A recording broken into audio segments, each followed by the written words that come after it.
નમસ્કાર વિદ્યાર્થી મિત્રો, જિજ્ઞા બુઆ એજ્યુટેક ચેનલમાં તમારું સ્વાગત છે। આજે આપણે જોઈશું ધોરણ 8 વિજ્ઞાન પાઠ 4 દહન અને જ્યોત સ્વાધ્યાય કાર્યનું સંપૂર્ણ સોલ્યુશન। જો તમે આ ચેનલ પર નવા હો તો સબસ્ક્રાઇબ કરજો અને જો તમને આ વિડીયો પસંદ આવે તો લાઇક શેર અને કોમેન્ટ કરજો। હવે જોઈશું પ્રશ્ન 1। નીચેના પ્રશ્નોના માગ્યા મુજબ જવાબ આપો। તેમાં પહેલું છે, જે શરતો હેઠળ દહન થઈ શકે છે તેની યાદી બનાવો। તો શરતો મેં લખેલી છે। તેમાં પહેલું છે, દહનશીલ પદાર્થની હાજરી, હવાનો પુરવઠો, જ્વલન બિંદુની પ્રાપ્તિ। હવે જોઈશું પ્રશ્ન નંબર 2। ખાલી જગ્યા પૂરો। તેમાં પહેલું છે, લાકડું અને કોલસાના દહનથી હવા પ્રદૂષિત થાય છે। બીજું, કેરોસીન એ ઘરમાં વપરાતું એક પ્રવાહી બળતણ છે। ત્રીજું, બળતણ સળગે તે પહેલાં તેને તેના જ્વલન બિંદુ સુધી ગરમ કરવું અનિવાર્ય છે। ચોથું, તેલથી લાગેલી આગને પાણી વડે નિયંત્રિત કરી શકાય નહીં। હવે આપણે જોઈશું પ્રશ્ન નંબર 3। વાહનોમાં સીએનજી વાપરવાથી કઈ રીતે પ્રદૂષણમાં ઘટાડો થાય છે? તો નીચે કારણો આપેલા છે। તેમાં પહેલું છે, સીએનજીનું સંપૂર્ણ દહન થાય છે। તેના દહન વખતે પ્રદૂષિત વાયુ નહિવત ઉત્પન્ન થાય છે। તેના દહન બાદ કોઈ અવશેષ બાકી રહેતા નથી। સીએનજી એ સ્વચ્છ બળતણ છે। હવે આપણે જોઈશું પ્રશ્ન નંબર 4। બળતણ તરીકે એલપીજી અને લાકડાની સરખામણી કરો। તો તેમાં પહેલું આપેલું છે એલપીજી। એલપીજી વાયુ સ્વરૂપે હોય છે। એલપીજી દહન વખતે ધુમાડો ઉત્પન્ન થતો નથી। દહન બાદ કોઈ અવશેષ બાકી રહેતા નથી। તેનું દહન સહેલાઈથી થાય છે। તેનું જ્વલન બિંદુ નીચું છે। તેનું દહન નહિવત પ્રદૂષણ ઉત્પન્ન કરે છે। હવે આપણે જોઈશું લાકડું। લાકડું ઘન સ્વરૂપે હોય છે। લાકડાના દહન વખતે ધુમાડો ઉત્પન્ન થાય છે।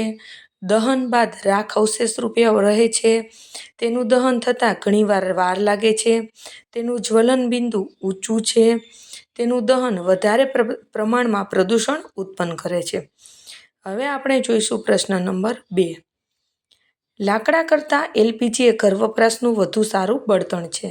તો જવાબમાં આવશે, લાકડા કરતાં એલપીજીનું કેલરી મૂલ્ય ઘણું વધારે છે। લાકડાના દહન દરમિયાન ધુમાડો અને પ્રદૂષણ વાયુ ઉત્પન્ન થાય છે, જ્યારે એલપીજીના દહન દરમિયાન ધુમાડો ઉત્પન્ન થતો નથી। લાકડાના દહનનું નિયંત્રણ કરી શકાતું નથી, જ્યારે એલપીજીના દહનનું નિયંત્રણ કરી શકાય છે। આ કારણે લાકડા કરતાં એલપીજી એ ઘર વપરાશનું વધુ સારું બળતણ છે। હવે આપણે જોઈશું પ્રશ્ન નંબર 3। કાગળ એ પોતે સરળતાથી આગ પકડી લે છે, પરંતુ એલ્યુમિનિયમ ફરતે વીંટાળેલો કાગળનો ટુકડો જલ્દીથી સળગતો નથી। તો જવાબમાં આવશે, કાગળનું જ્વલન બિંદુ નીચું હોવાથી કાગળ સરળતાથી આગ પકડી લે છે। બીજું છે, એલ્યુમિનિયમ ફરતે વીંટાળેલો કાગળ ઝડપથી સળગતો નથી, કારણ કે એલ્યુમિનિયમ સારું એવું ઉષ્માનું વાહક છે, જેથી કાગળને મળતી ગરમીને શોષી લે છે અને કાગળ તેના જ્વલન બિંદુ સુધી પહોંચી શકતો નથી। હવે જોઈશું પ્રશ્ન નંબર 6। મીણબત્તીની જ્યોતની નામ નિર્દેશનવાળી આકૃતિ દોરો। તો અહીં આકૃતિ આપેલી છે અને તેનું નામ નિર્દેશન પણ કરેલું છે। સૌથી ઉપરનો ભાગ છે વધુ ગરમ હોય છે અને સંપૂર્ણ દહન હોય છે, એટલે ભૂરો હોય છે। મધ્યમ ભાગ છે એમાં ઓછું દહન હોય છે અને તે પીળા રંગનું હોય છે। છેલ્લે સૌથી ઓછું ગરમ થાય છે અને તે કાળા રંગનો વિસ્તાર હોય છે। હવે જોઈશું પ્રશ્ન નંબર 7। બળતણનું કેલરી મૂલ્ય દર્શાવવા માટેનો એકમ જણાવો। તો બળતણનું કેલરી મૂલ્ય દર્શાવવા માટેનો એકમ છે કિલોજૂલ પ્રતિ કિલોગ્રામ। હવે જોઈશું પ્રશ્ન નંબર 8। CO2 કઈ રીતે આગને નિયંત્રિત કરવા માટે વપરાય છે તે સમજાવો। CO2 વાયુ ઓક્સિજન કરતાં ભારે છે, તેથી આગની આજુબાજુ જમા થઈ આગને ધાબળાની મારફતે લપેટે છે। બીજું છે, બળતણ અને ઓક્સિજન વચ્ચેનો સંપર્ક કપાઈ જાય છે અને આગ કાબૂમાં આવે છે। આમ CO2 અગ્નિશામક હોવાથી આગને નિયંત્રિત કરવા માટે વપરાય છે। હવે જોઈશું પ્રશ્ન 9। લીલા પાંદડાના ઢગલાને સળગાવવો અઘરો છે, પરંતુ સૂકા પાંદડાને સરળતાથી આગ પકડી લે છે, સમજાવો। તો લીલા પાંદડામાં થોડા પ્રમાણમાં પાણી હોવાથી તેનું જ્વલન બિંદુ ઊંચું જાય છે અને સહેલાઈથી સળગતા નથી। સૂકા પાંદડામાં ભેજ હોતો નથી અને તેનું જ્વલન બિંદુ નીચું હોવાના કારણે સરળતાથી આગ પકડી લે છે। હવે આપણે જોઈશું પ્રશ્ન નંબર 10। સોની મીણબત્તીની જ્યોતના કયા વિસ્તારનો સોનું અને ચાંદી પીગાળવા માટે ઉપયોગ કરે છે? તો જવાબમાં આવશે, સોનું અને ચાંદી પીગાળવા માટે સોની મીણબત્તીની જ્યોતનો મધ્યમ ભાગનો ઉપયોગ કરે છે. જ્યોતનો આ વિસ્તાર સૌથી મોટો છે. આ મીણના કણો અપૂર્ણ દહન પામી ગરમ બને છે. સોની ફૂંકણી વડે આ જ્યોતના વિસ્તારને સોના અને ચાંદી પર નાખતા ફૂંકણી મારફતે મળતી હવાથી મીણના કણો સંપૂર્ણ દહન પામી પુષ્કળ ગરમી ઉત્પન્ન કરે છે, જે સોનું અને ચાંદી પીગાળે છે. હવે જોઈશું પ્રશ્ન 11.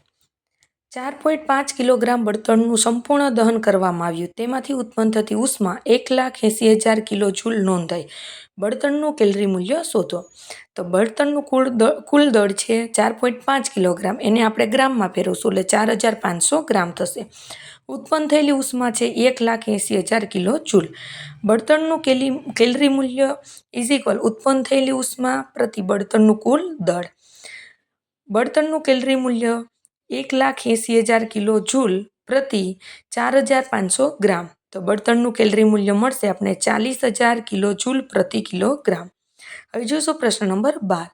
શું કાટ લાગવાની ક્રિયાને દહન કહી શકાય? ચર્ચા કરો. કાટ લાગવાની ક્રિયાને દહન કહી શકાય નહીં, કારણ કે કાટ લાગવાની ક્રિયા દરમિયાન ગરમી અને પ્રકાશ ઉત્પન્ન થતા નથી. દહનની ક્રિયામાં ગરમી અને પ્રકાશ બંને ઉત્પન્ન થાય છે.